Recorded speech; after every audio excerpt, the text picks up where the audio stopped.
Dear students, in the previous lecture I have discussed about restoring force, and the mathematical expression of restoring force to executing SHM was F equals to minus kx. But there I assumed that the motion will occur, or the simple harmonic motion will occur at x equals to 0. But always it is not necessary to take that x equals to 0 is the mean position of the oscillation or the stable equilibrium point. Actually, I have considered that stable equilibrium point is situated at x equals to 0.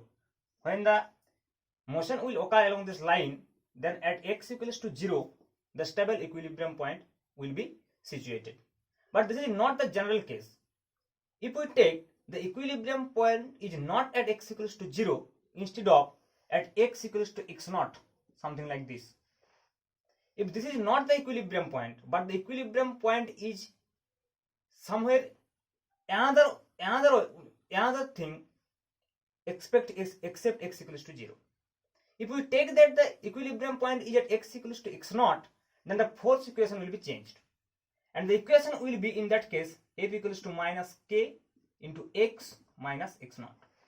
And when x naught equals to 0, that is at origin, then F equals to minus kx.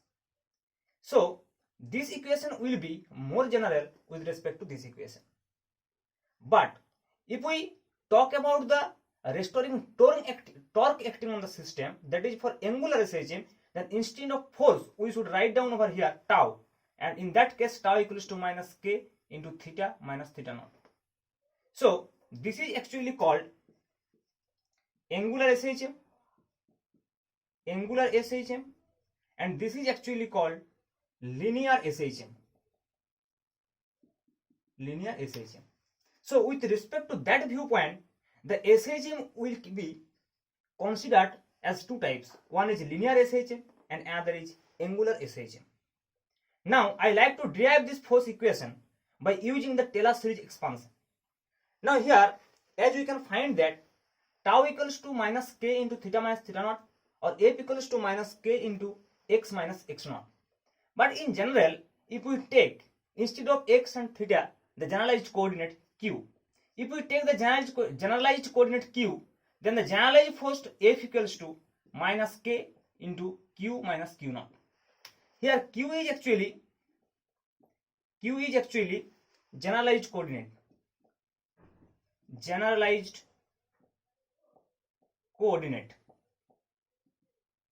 But I don't want to discuss more detail about generalized coordinate, because I will discuss it in the chapter Lagrangian and Hamiltonian mechanics. But now it is sufficient to know that the generalized coordinate means when q may be x or may be theta. When q will be x, then F will be the force. When q will be theta, then here this tau will be torque, because this is actually a generalized force. The generalized force will be F when q equals to x, and generalized force will be tau when q equals to theta. So in general, the restoring force or the generalized restoring force can be expressed as F equals to minus k into q minus q naught in this pattern. Now let me derive this equation actually by using the Taylor series expansion. So what actually the Taylor series means?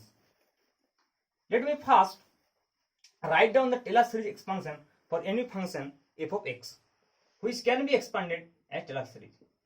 Let me discuss that f of x, the function f of x in the interval a plus h.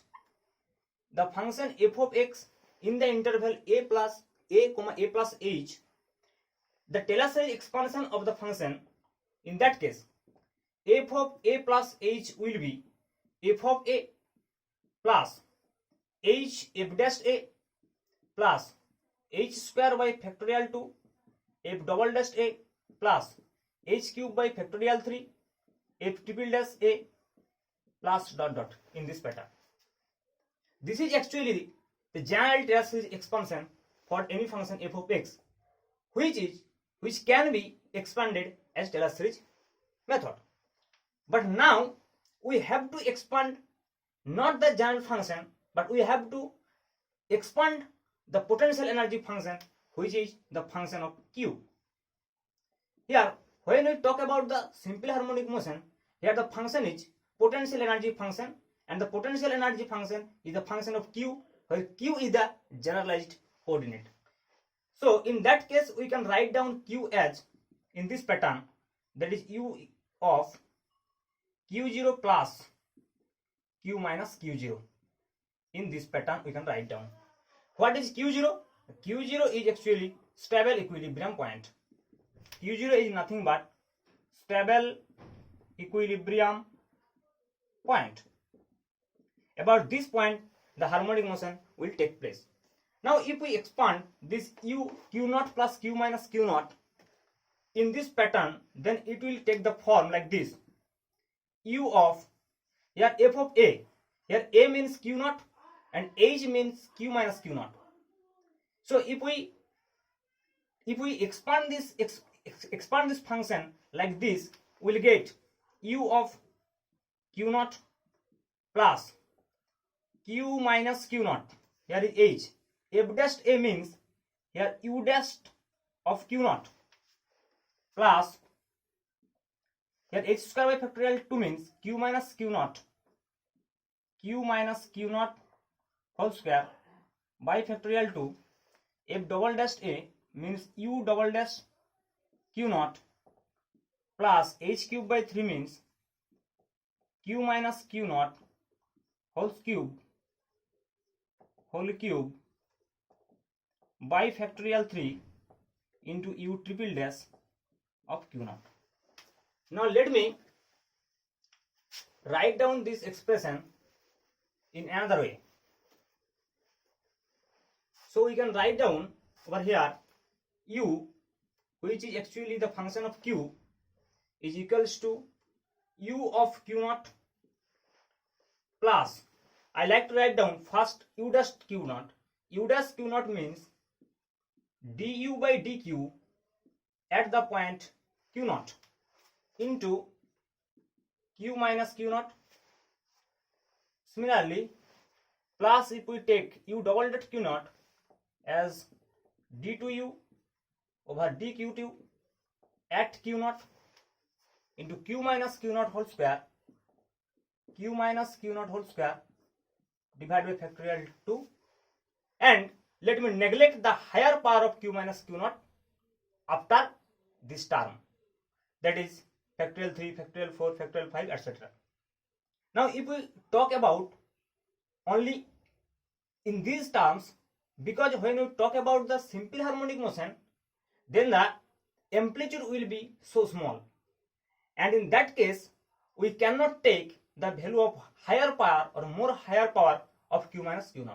So if we restrict our discussion onto the q minus q0 whole square term, then what will be the thing? Let me discuss. So I can take the value up to factorial 2, q minus q0 whole square divided by factorial 2. Now let me discuss what will be the thing. Here actually du by dq at q0, what this term actually means, du by dq at q0. As we know that at q0, the point q0 is actually nothing but the stable equilibrium point. So du by dq at q0 will must be 0, as q0 is stable equilibrium point, and we know that at that point the first derivative of the potential energy will must be 0 at equilibrium point, because their force is 0. So F equals to du by dq at q0. So du by dq at q0 equals to must be 0. And when there is equilibrium point exists or stable equilibrium point exists or potential energy is minimum, then its second derivative, that is d2u by dq2, will must be greater than 0, because u is minimum at that point.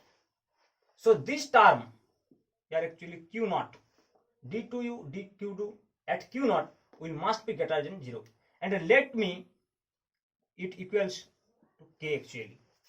So if we take it k, here k is nothing but a positive constant, because d2u dq2 greater than 0, and this constant is actually stiffness constant, as you will see later on. So if we put this value over here, what will be the thing? Let me put this value over here. So here actually u function of q will be u of q0 and here du by dq actually 0 plus k into here q minus q naught whole square divided by 2, that is equals to u function of q naught plus k divided by 2 into q minus q naught the whole square. This is actually the u function of q. Now what will be the generalized force involving this potential energy? So if we take the derivative of u function of q, then it will be du over dq. So as this is constant, so this will be 0 plus k by 2 into q minus q naught whole square, that will be 2 into q minus q naught. So this will be 2 to cancel out, so k into q minus q naught. This is actually the du over dq. So what will be the force, that is restoring force? In general, the restoring force will be nothing but F equals to minus du over dq. So if we substitute the value over here, we will get minus k into q minus q naught. So this is actually the restoring generalized force as we discussed earlier, that is F equals to minus k into q minus q naught. This is actually the generalized restoring force. Generalized restoring force. And when q is x, in that case F equals to minus k into x minus x naught, that is linear simple harmonic motion. And when q is theta, then torque equals to minus k into theta minus theta naught, that is restoring torque. So thank you students. In the next class I will discuss more about the differential equation of motion from this equation. Okay, thank you.